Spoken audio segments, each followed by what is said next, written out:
Hi guys, आप लोग को यहाँ का नेपाल का दर्शन दिखाती हूँ। कैसा लगेगा कमेंट बॉक्स में ज़रूर बताना।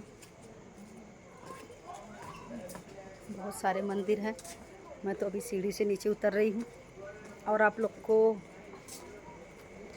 इसको ऑनलाइन आना होगा, देखिएगा 30 सेकेंड का लाइव जाओ। हाँ, ऐसे ही जाते हो क्या? ये क्या क्या नाम बताया इसका मंदिर का? अरे नदी का बागमती। बागमती नदी है। देखिए यहाँ पे शाम को आरती होती है नेपाल में। पशुपतिनाथ मंदिर यहाँ पे है। देखिए गाइस, यहाँ सीधा रास्ता है और एक बागमती नदी, बागमती, यहाँ शाम को आरती होती है। कल आरती मैं आप लोग को दिखाऊंगी। बहुत अच्छा आरती होता है, ज़रूर दिखाएंगे आप लोग को।